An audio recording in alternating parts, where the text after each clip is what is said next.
like to play for you this morning John Prine's humorous take on forgiveness.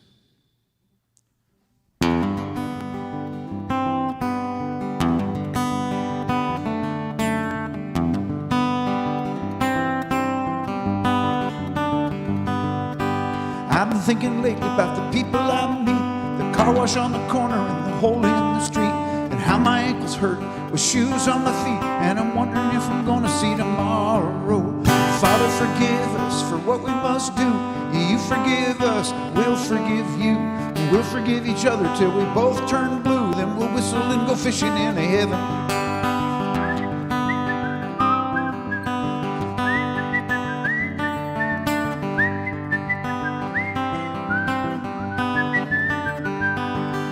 Well, I was in the army, but I never dug a trench. I used to bust my knuckles on Monkey Ranch. I'd go to town and drink and give the girls a pinch, but I don't think they ever even noticed me. Father, forgive us for what we must do. You forgive us, we'll forgive you. We'll forgive each other till we both turn blue. Then we'll whistle and go fishing in heaven. Fish and whistle, fish, whistle and fish. Eat everything that they put on your dish. And when you get through, you make a big wish that you never have to do this again. Again. My very first job, I said thank you and please. They made me scrub a parking lot down on my knees. Then I got fired for being scared of bees, and they only gave me 50 cents an hour.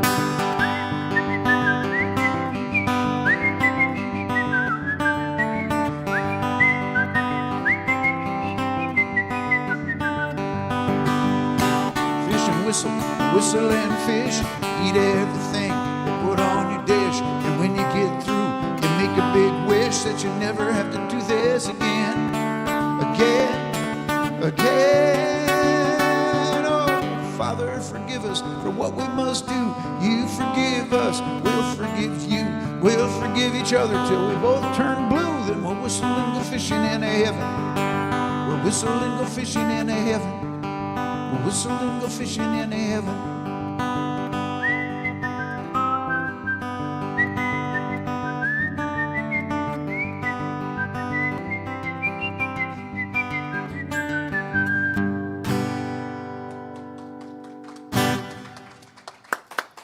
Thank you. Well, we're done. I'm going home. That pretty much takes care of it. What a great song. Thank you, Joe, for that very much. Good morning and good afternoon once again, and welcome everybody in this very room as well as on Zoom. It's great to see you wherever you are, or if you're watching us later, we appreciate your coming back in to take a look. So glad to have you with us. My topic for today is forgive to live, not just exist, not just slug through, not just muddle, but forgive to live, or an upgrade to first class. So we're here to have this thing called life, this wholehearted, most amazing life. Think about the concept of that. Wholehearted, accepting everything, welcoming everything, wholehearted life. I love to travel, and I love to travel by air. And so I oftentimes will relate life and experiences to airplane travel. Sometimes admittedly, we're traveling in coach. And if you've ever had the experience, back of the plane, last row, middle seat, so the last row is right next to the restroom, so the seat doesn't recline. Middle seat, pressed up against two fleshy flyers, can't quite move, can't quite, because there's no room to breathe because you're kind of wedged in there between two other people. And then there's first class. I don't know if you've ever had the experience or not, but back in the day when I had my full-time day job in technology, I traveled a lot. And so as a result of that, I tried to stay on the same airline. And if you are a frequent flyer, you would, after a while, start to get complimentary upgrades. And so going from the middle seat in economy in the last row to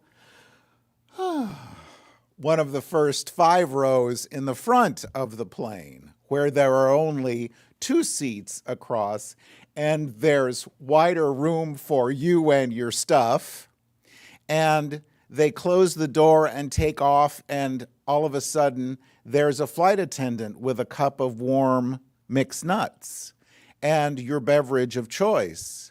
And about an hour before you land, your nose starts to do some of this because they're baking chocolate chip cookies on board. And so the rest of the people in the back of the plane, God love them, are smelling the chocolate chip cookies that you're enjoying in the front of the plane with perhaps a cold glass of milk or a cup of coffee or whatever. It's just a different, it's just a different experience.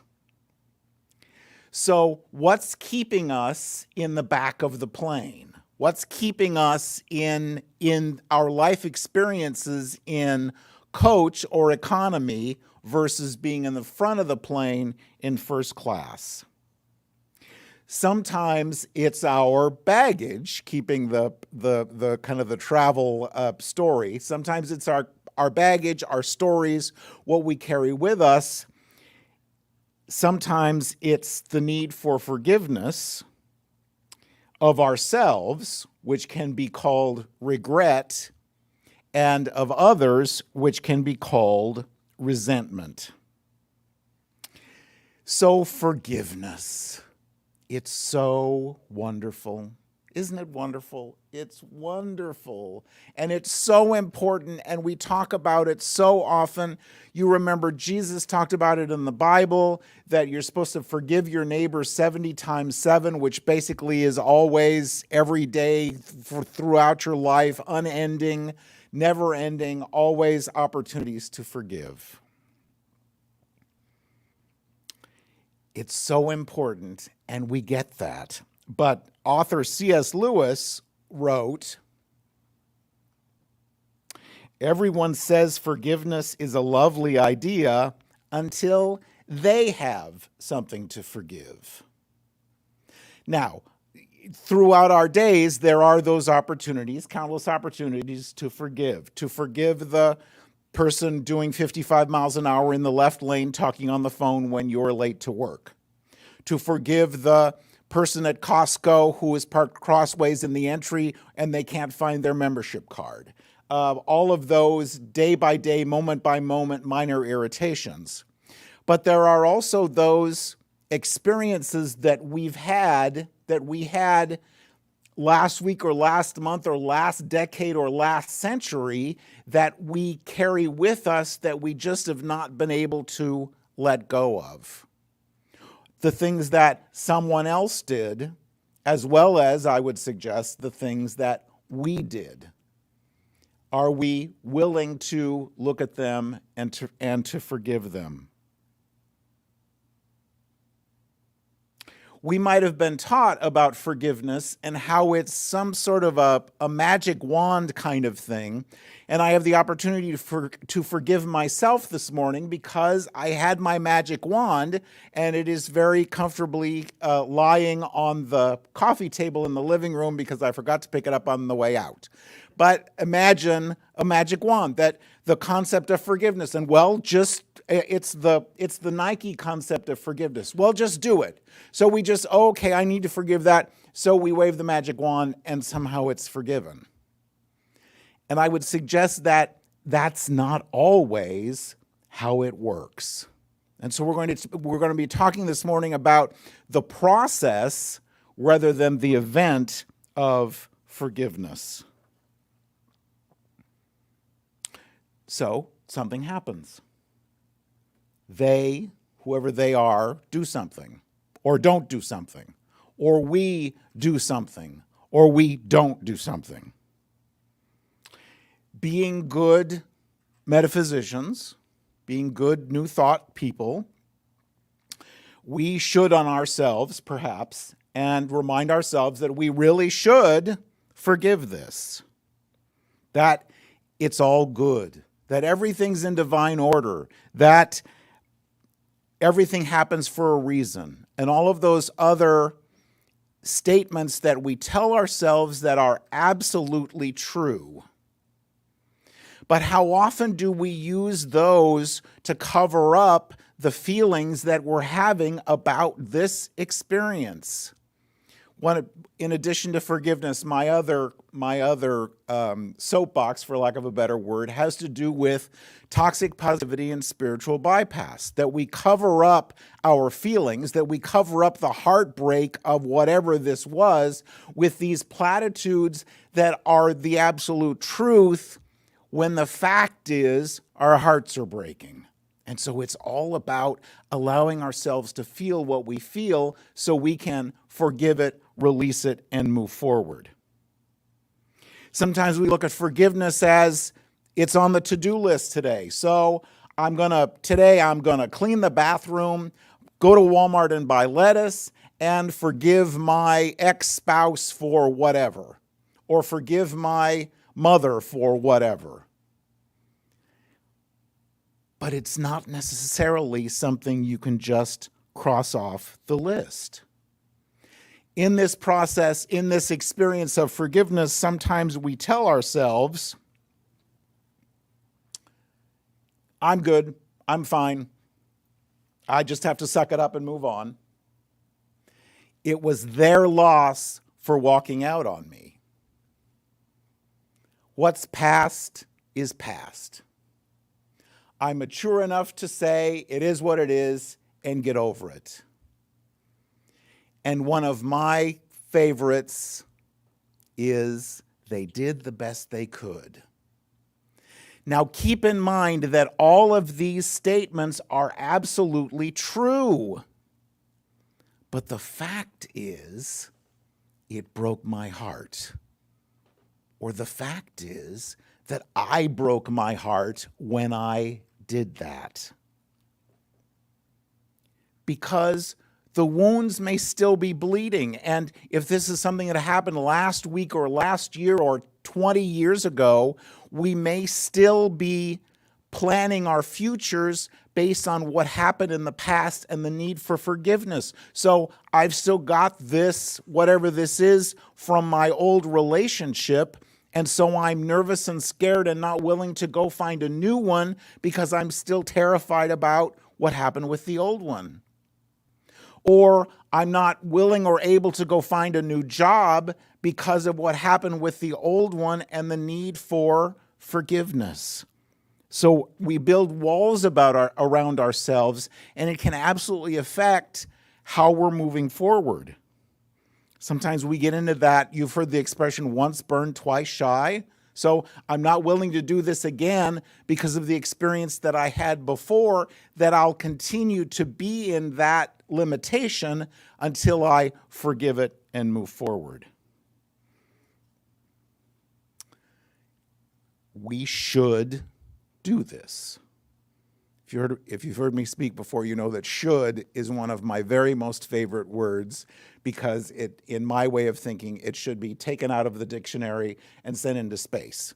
Because should means it's something we don't want to do, but we should, or it's something that we do want to do, but we shouldn't. But we should on ourselves so often about forgiveness. Sometimes all we can do, keeping in mind that the magic wand sometimes works, very often does not. So sometimes all we can do is begin to think about the possibility of forgiving. And we'll talk more about that this morning. Why? Why should we do this? Well, remember in the Bible, Jesus said The first commandment was to love the Lord your God with all your heart, soul, and mind. And the second commandment was equally as important, to love your neighbor as yourself. Unless and until we love ourselves, we're not going to have this passionate, joyful experience, first-class experience of life. Our spiritual practices, our treatment work, our affirmative prayer, whatever it is we're asking the universe for, isn't going to manifest for us if we don't believe we deserve it. So that's why this is so important, to allow ourselves to forgive others and release all the stuff, using a purely metaphysical term, as well as stuff related to others as well as related to ourselves. So I'd like to share ideas with you this morning about what forgiveness is not, what forgiveness is, where we are in the scheme of things, and how do we move forward. So forgiveness is not forgetting. You've probably heard that old expression, forgive and forget, and I'll talk much more about that a little later on, but I don't know about you, but it's a struggle. No, you're not supposed to think about that, except that, guess what? I'm probably still thinking about that. So it is not forgetting, and it shouldn't be, because we learn from the past. If we've had a situation and there were signs and symbols and suggestions and warning signs, but we just, for whatever reason, didn't pay attention, we can use those experiences to learn and move forward. So it's not forgetting. Forgiveness is not condoning. It is not saying that whatever they did was okay. It is not absolution. We're not letting someone off the hook. And it is not a heroic acceptance of a past hurt. Dolly Parton, I think it was, that said, get down off the cross, somebody else needs the wood. Who? Tom Waits. Tom Waits, thank you very much. And probably many people have said that since then. But so it's not, well, I'm such a wonderful person that I'm going to forgive you. Keeping in mind that most of the time, it is the gift that we give ourselves and the other person that we're forgiving. And very often, the other person we're forgiving is gone, is either gone on to their next experience or is no longer in our lives. And so it has nothing to do with them and does not benefit them, but it totally benefits us. So it's not forgetting, it's not condoning, it's not a form of absolution, and it's not a heroic acceptance of a past hurt. It is allowing us to see ourselves, others, and events of our lives as they really are. So, no, they did the best they could. No, any of the rest of that. It is this is what happened. It does not deny, ignore, minimize, or excuse what others have done to us or how we have suffered.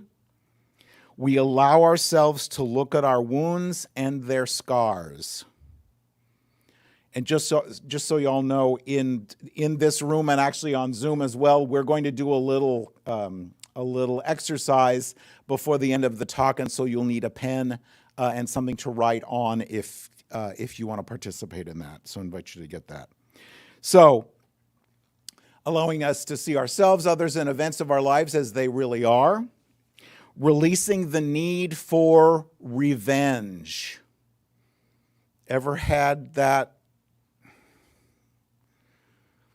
You're the beloved of God, and I love you, and I release you, and I just would so like to let the air out of your tires, or toilet paper the tree in your front yard. But then those are extremes, and so maybe not. But that feeling of, I just would really like to, and you could fill in the the blank.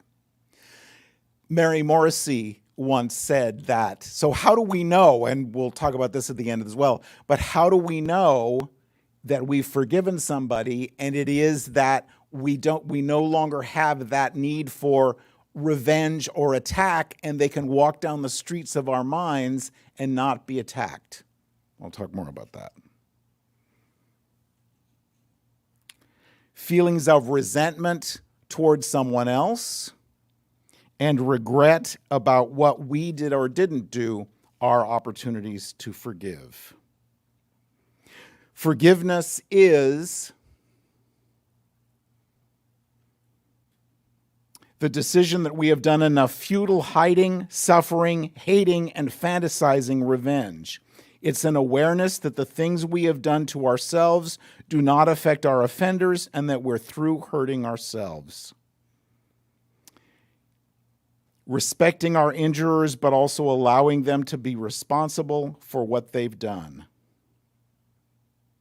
And then releasing of all the negative emotions connected with past incidents. And again, could be something that happened yesterday, could be that something that happened in our childhood or any time between childhood and this very moment. But if we think about it, if we look at it and there's negative emotions, there's the feeling of constriction, there's the opportunity to forgive. I would suggest that so very often it is a process, not an event. So we're not going to go home this afternoon and get all this done. Chances are we're going to begin the process ideally, but it's going to take a little while, and that's okay. That is absolutely okay.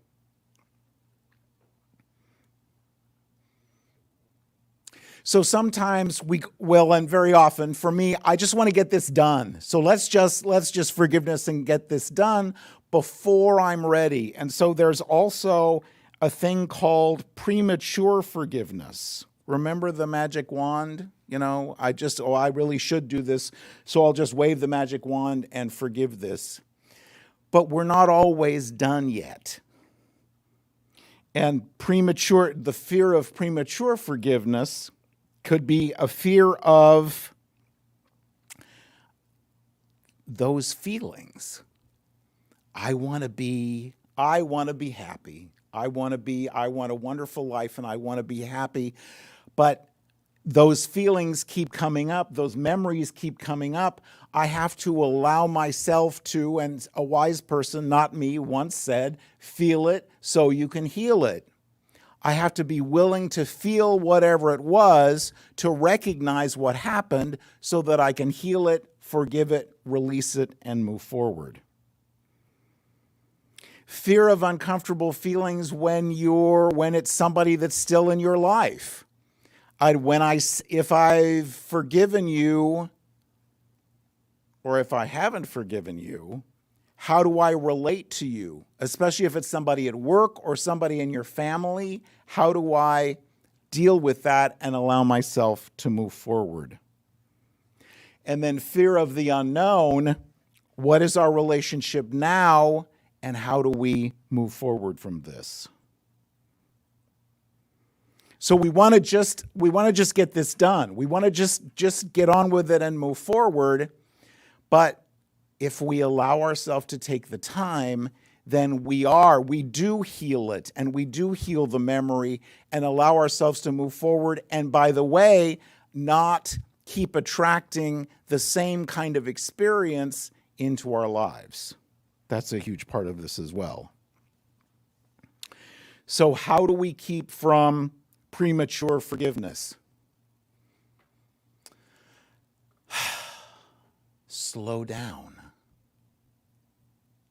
Just slow down. Allow yourself to go through the process and have the feelings. Be and breathe with the discomfort. And be willing to do this. Now, keeping in mind that willingness, just because I'm willing, that's not an action word. Just because I'm willing to do something doesn't mean I'm willing to go home and clean the garage. That does not mean I'm going to clean the garage, but I'm willing to clean the garage. But so willingness is, yeah, okay, I'm willing. And then be willing to forgive others and ourselves as well. So I'm using this wonderful book, The Process of Forgiveness by William Menninger, and he talks about the stages. Starting with, yeah, this happened. This hurt. My life partner experienced drug abuse in 2008 to 2009 to 2010. And it was the most horrendous experience of my life because there's nobody I know that's a drug addict. Nobody I know. So there was the guilt of how could you have been so incredibly stupid that you allowed this to happen? The shame of how could this happen in your life? The guilt of you should have done something, so you stopped him when he first started, and the denial. Well, nobody in my life. There's nobody in my life that does that. And if you've had that experience, and it could be drug abuse, it could be just whatever it is, or something we did that if given the choice, we sure wouldn't do it again, but we did it at one point. But denial is not just a river in Egypt. Denial is not being willing to look at what happened. And we can't heal it, we can't forgive it until we claim it, until we accept that, yes, this happened.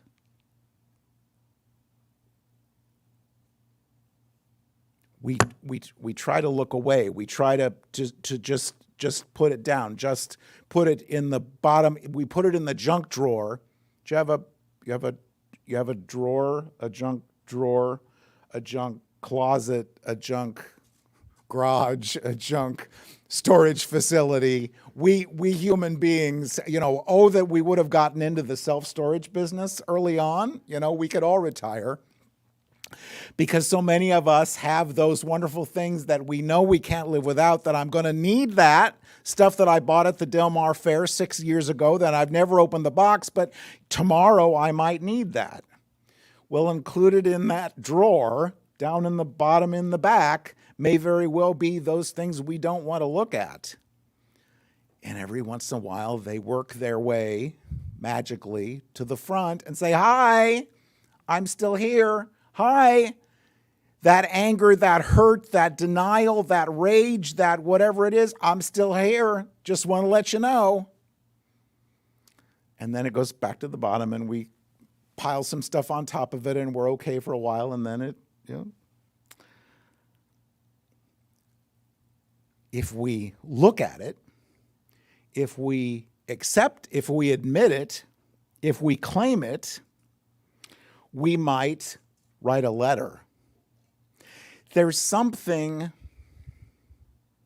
and somebody told me one time, and I forgot what they said, but there's something healing and something nurturing and something that we as human beings benefit from when we write it down. And I don't mean in Word or some word processing software. I mean in our handwriting on a piece of paper in a notebook. And so we write the letter and how this hurt us and how we feel abandoned and how we feel guilty perhaps and how we feel shameful for whatever this was and how our life was affected by what happened.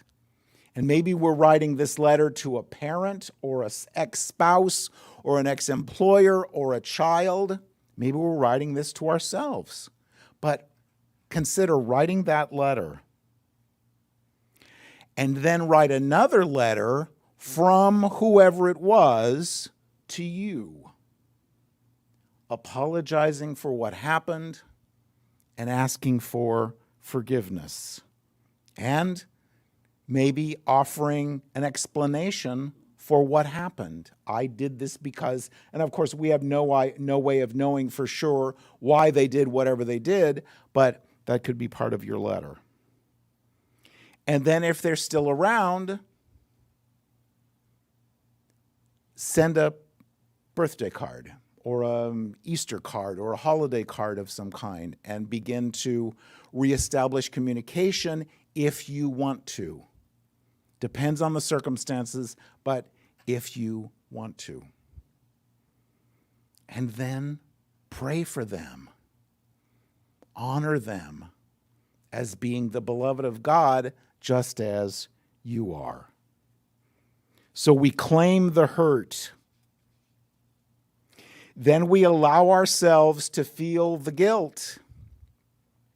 If I can't believe I did that. I can't believe I allowed that to happen. I can't believe whatever that was. Feel that. Feel that and allow yourself to move to the next step of victim.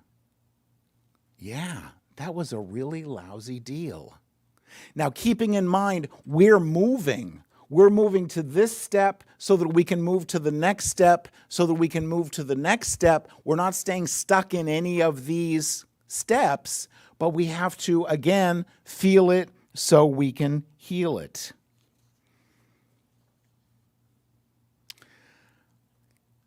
There are many, many, many, many recovery organizations out there, and I didn't want to, and there's, I think it's Al-Anon, and I don't know if they call it Narcanon, but they could, for family members and friends of people with drug abuse issues. And so I went. And it was in the top 3 of the most painful things I've ever done in my life. And yet, there were people in the room going through what I went through. For us, and there's abuse survivors and so many groups, and they're so wonderful because if nothing else, they give us the opportunity to see that we're not the only ones going through whatever this was. And we get strength from that, and we have the opportunity to share our stories and continue this process of forgiveness and then move forward. And then there's anger. We were always taught, and the Bible says that you're going to go to hell and stoke the furnace if you express anger. Paraphrased. I don't think the Bible probably says exactly that, but you get the point.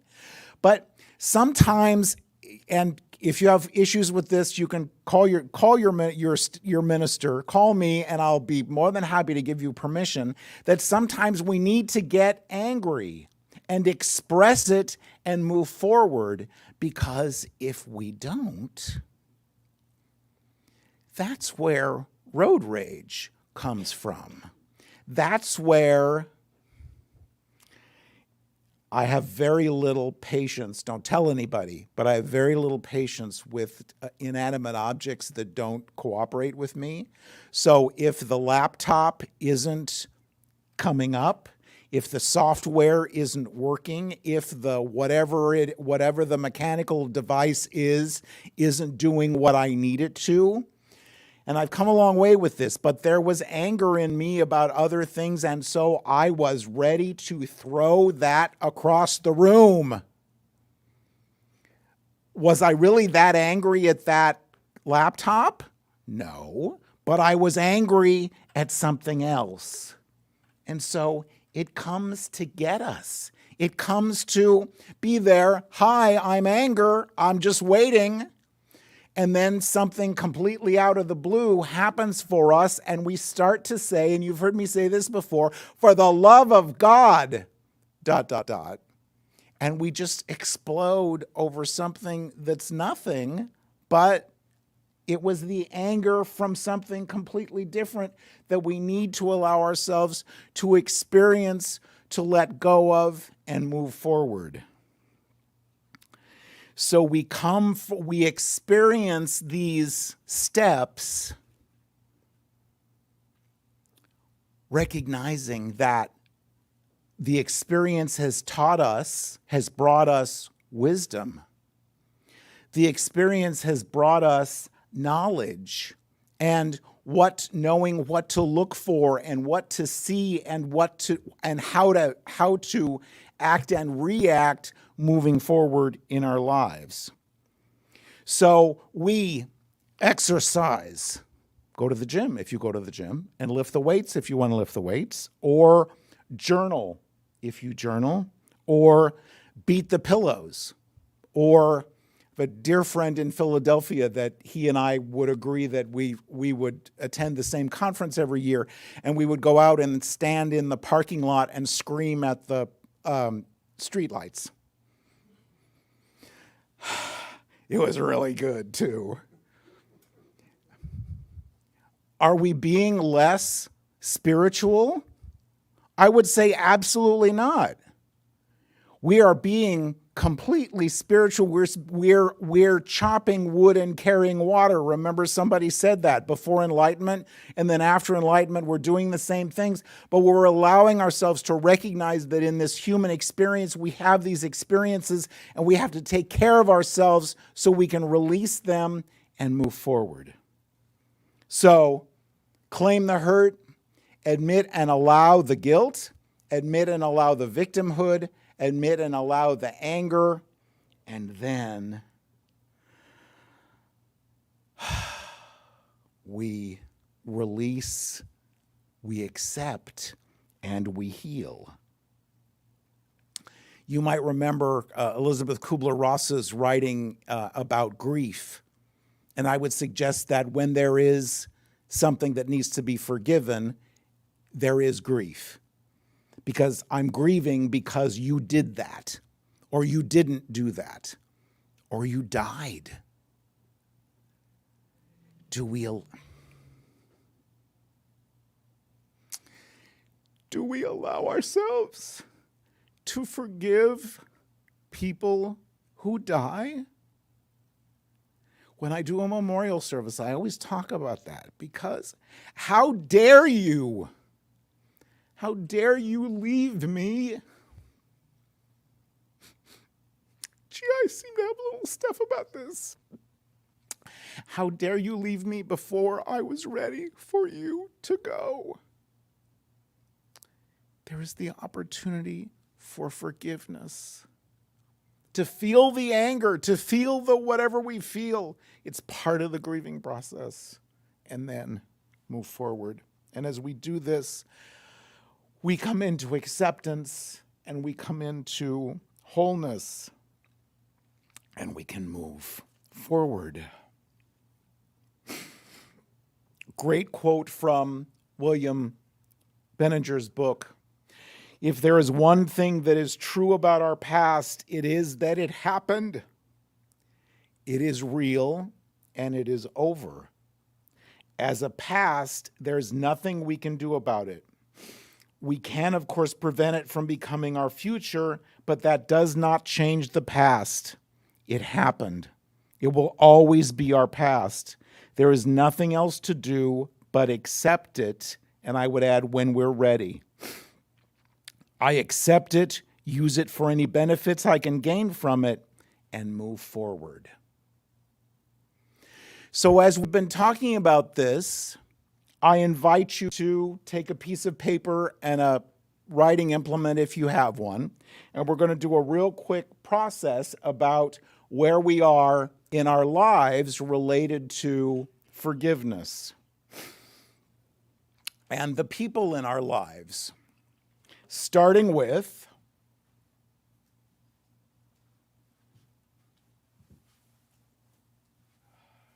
I hate it when the minister cries.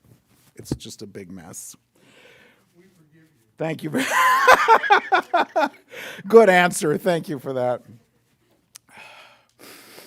So this is our personal forgiveness inventory. And so think about the people in your life who you've forgiven.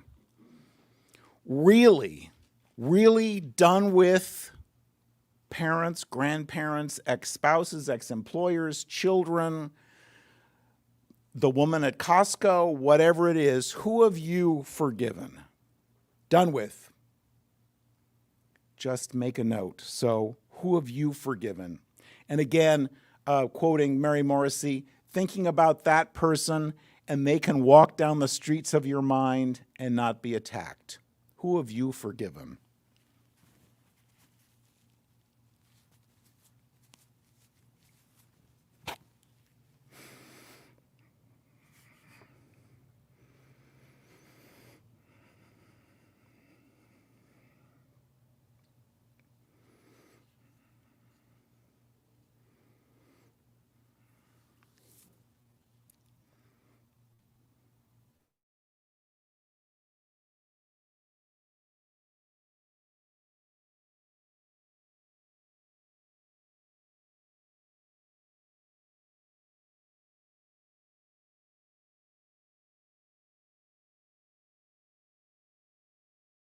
But he said it's like peeling away the layers of an onion. So we forgive that piece of it and then pull that layer off, and there's something else to forgive, and there's something else to forgive.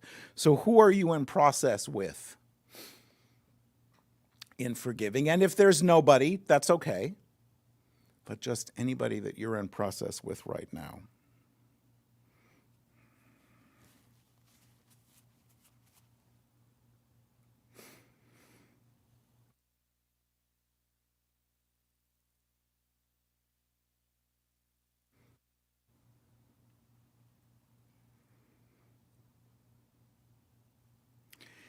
Then who are you willing to forgive? Willing to begin to think about the possibility of maybe.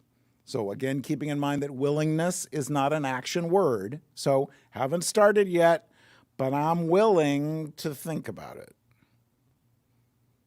Anybody in your life that you're willing to forgive, that you haven't started on yet?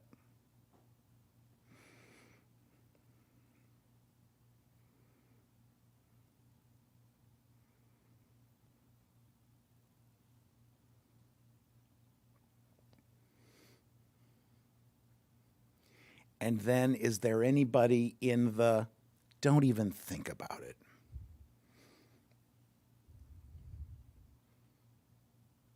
Because sometimes we have those. Sometimes we have those. There is no way in this life or the next one.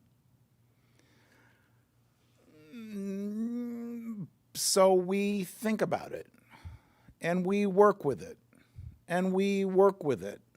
And we think about it, and we see how maybe that anger and that resentment and that regret and all the rest of those negative emotions are affecting the choices that we're making in our lives and our inability to get into a new relationship or find a new job or whatever the case might be. So your assignment for this afternoon and this week is to think about, who can you upgrade? We talked about upgrades, upgrading our lives from economy to first class. Who can we upgrade on our forgiveness list from don't even think about it to willingness, or from in process to forgiveness? If you've ever had the experience of being done, being absolute forgiveness, you know it's better than Weight Watchers, it's better than Jenny Craig, it's better than any of those weight loss programs, because you just you just don't carry it anymore. It's just like a book you read, or it's like it never happened at all. It's the greatest gift we can give ourselves as we allow ourselves to go through the process. But an interesting question before I close, and this came out, I have a forgiveness workshop, and I did it at the Bear Valley Center up in Big Bear Lake. And we were talking, one of the women in the audience was talking about this experience that someone in her family had with someone else in her family. And the question was, is this mine to forgive? So sometimes we look at a situation that somebody did something to somebody. Is this mine to forgive? Interesting question.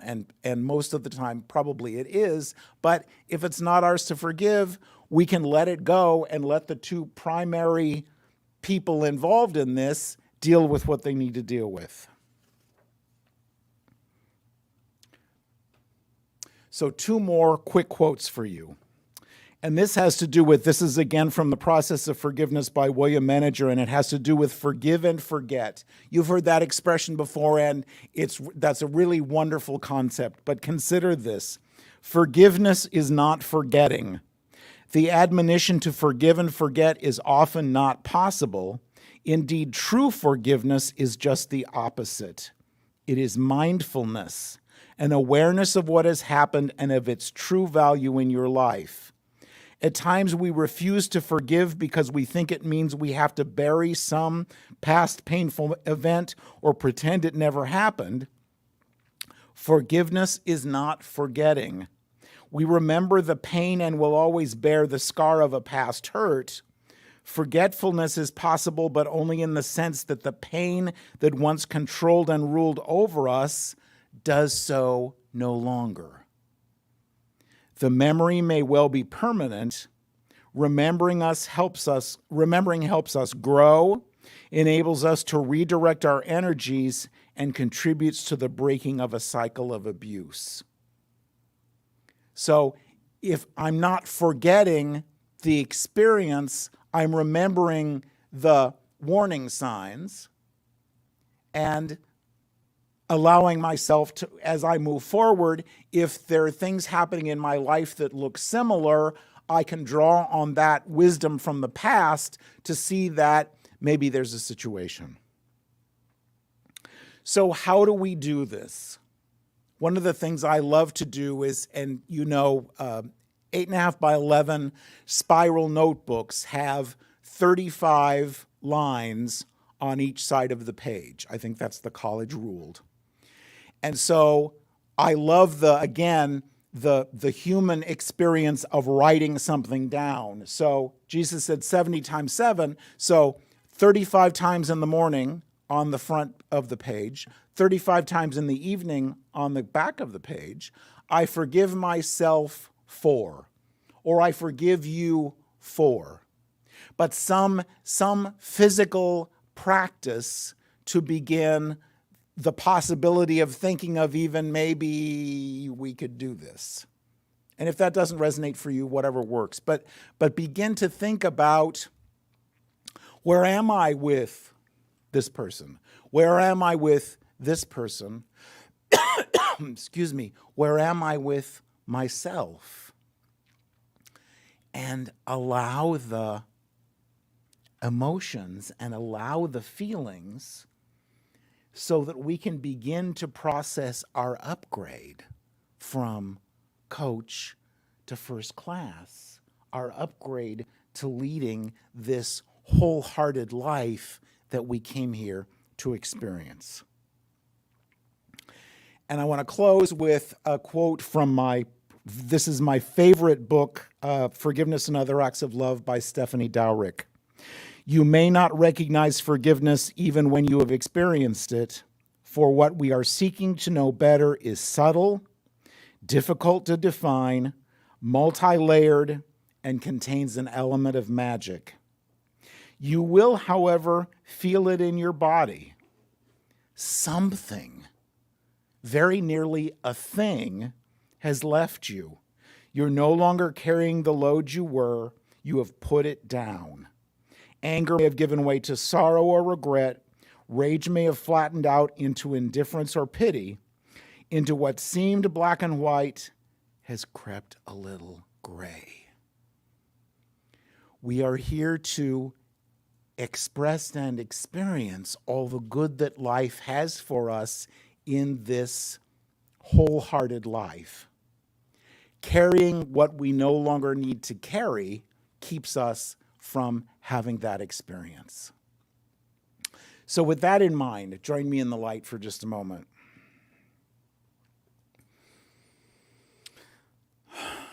So in the peace and the quiet of this moment, we allow ourselves to be reminded of our oneness with the God presence with one another and with all of life. And we give great thanks for the opportunity to be together today, to be reminded of the truth of who we are. And as we move forward, we give ourselves permission to feel what we feel, to look at the opportunity to forgive, to begin to forgive ourselves and others, honoring ourselves in this process, holding ourselves in love, in patience, in understanding, and in wisdom, recognizing that the benefits are amazing and so worth it. We came to live these wholehearted, wonderful, first-class lives. And we allow ourselves to release everything that's keeping us from that. We give thanks for Om, for this technology, for the opportunity to be together today. And together we say, and so it is. Thank you all so much.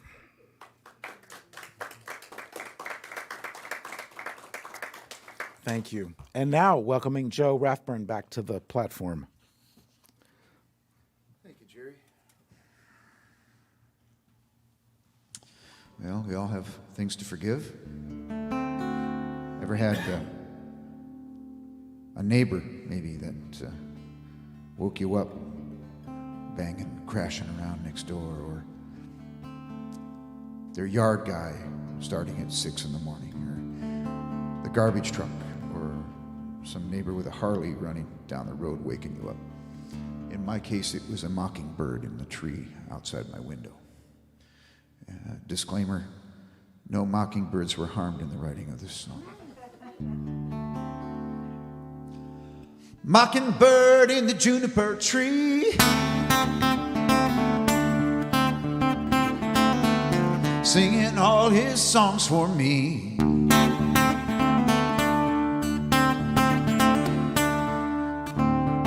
Singing them so proud and free in endless variation. He doesn't know I'm sleeping still. That mockingbird I'd like to kill. But Harbor Lee gave me the will to nix its termination. So I rise on up and I start my day. Thanks to that bird, I'm on my way. Above the grass, below the sky, another day to do or die. Mistakes to make, new things to try, like a rank beginner. Each day I learn, and as I grow, I marvel at what I don't know. No one knows it all, but I know that I'm a winner, 'cause I'm above the grass. Yes, yes, yes, and below the sky.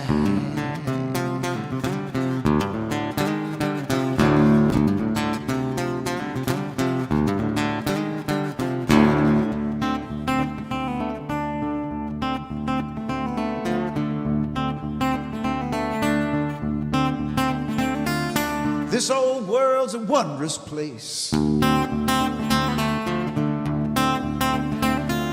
filled with tragedy and grace. All the things we daily face are there to grow the spirit.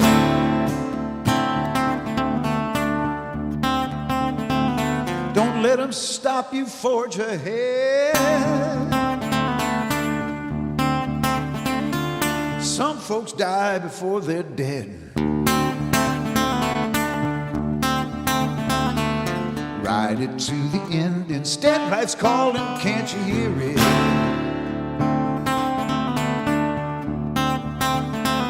You gotta rise on up without delay. While you're here, enjoy your stay above the grass, below the sky. Another day to do or die. Mistakes to make, new things to try. Like a rank beginner, each day I learn, and as I grow I marvel at what I don't know. No one knows it all, but I know that I'm a winner, 'cause I'm above the grass. Yes, yes, yes, and below the sky.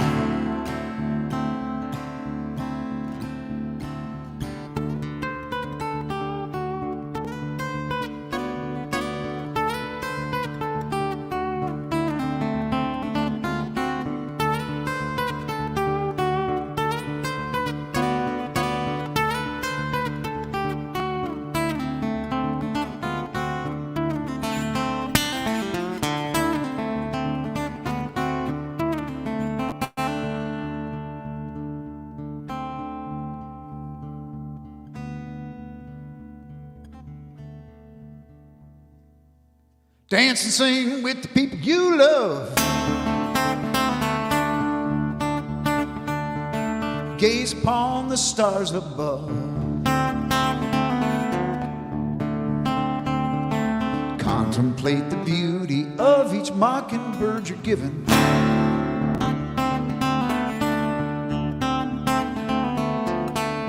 Orchids, onions, apple pie. Smell those flowers, eat that pie. Those onions sure can make you cry, but it's all a part of living.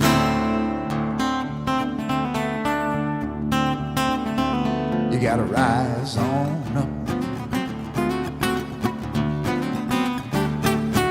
Get on your way.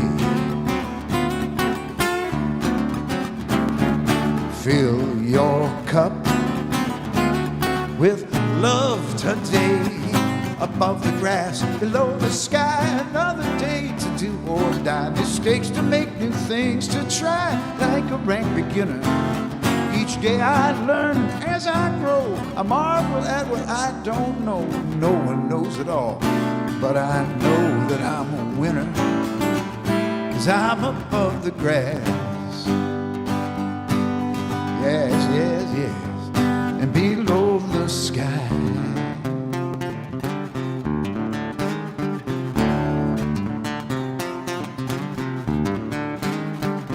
Above the grass,